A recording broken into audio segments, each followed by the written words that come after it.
ಲೋಕ ಕಲ್ಯಾಣಕ್ಕಾಗಿ ಚೌಡೇಶ್ವರಿ ದೇವಿಯ ಸಾಮೂಹಿಕ ಪೂಜೆ ನೆರವೇರಿಸಿದ ಮಹಿಳೆಯರು. ದೊಡ್ಡಬಳ್ಳಾಪುರ ತಾಲೂಕಿನ ತೂಬಗೆರೆ ಹೋಬಳಿಯ ಹಾಡೂನಹಳ್ಳಿ ಗ್ರಾಮದ ಚೌಡೇಶ್ವರಿ ದೇವಿ ದೇವಸ್ಥಾನದಲ್ಲಿ ಸಾಮೂಹಿಕ ಕುಂಕುಮಾರ್ಚನೆ ಹಾಗೂ ಪೂಜಾ ಕಾರ್ಯಕ್ರಮವನ್ನು ಆಯೋಜನೆ ಮಾಡಲಾಗಿತ್ತು. ಕಾರ್ಯಕ್ರಮದಲ್ಲಿ ಹಾಡೂನಹಳ್ಳಿ ಗ್ರಾಮದ ಮಹಿಳೆಯರು, ಗ್ರಾಮಸ್ಥರು ಪಾಲ್ಗೊಂಡು ದೇವಿಗೆ ಸಾಮೂಹಿಕ ಪೂಜೆ ಸಲ್ಲಿಸಿದರು.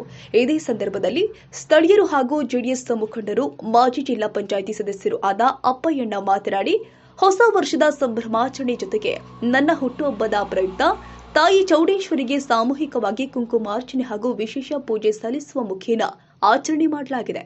ಇನ್ನು ಮುಂದೆ ಪ್ರತಿ ವರ್ಷವೂ ಕೂಡ ಇದೇ ರೀತಿ ಆಚರಣೆ ಮಾಡಲಾಗುತ್ತೆ. ಮುಂದೆ ನಡೆಯುವ ಲೋಕಸಭಾ, ಜಿಲ್ಲಾ ಪಂಚಾಯಿತಿ, ತಾಲೂಕು ಪಂಚಾಯಿತಿ ಚುನಾವಣೆಯಲ್ಲಿ ನಮ್ಮ ಜೆಡಿಎಸ್ ಪಕ್ಷಕ್ಕೆ ಮತ್ತು ಎಲ್ಲ ಜನರಿಗೆ ಒಳಿತಾಗಲಿ ಅಂತ ಪ್ರಾರ್ಥಿಸಿದ್ದೇವೆ ಅಂತ ಹೇಳಿದರು.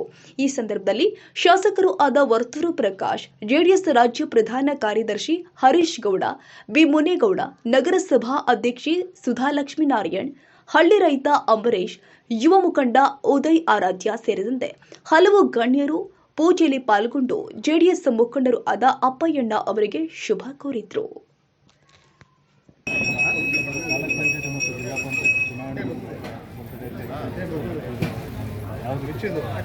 ಎಲ್ಲರೂ ನಮ್ಮ ಪಾರ್ಟಿ ಒಳ್ಳೆಯದಾಗಲಿ ಅಂತ ನಮ್ಮ ನೆಕ್ಸ್ಟ್ ಬರೋ ತಾಲೂಕು ಜಿಲ್ಲಾ ಪಂಚಾಯತಿ ನಮ್ಮ ಜನತಾದಳಕ್ಕೆ ಎಲ್ಲ ಒಳ್ಳೆಯದಾಗಲಿ, ಎಲ್ಲ ನಮ್ಮಲ್ಲಿ ಗೆಲ್ಲಿ ಅಂತ ಅನಿಸ್ತೀವಿ.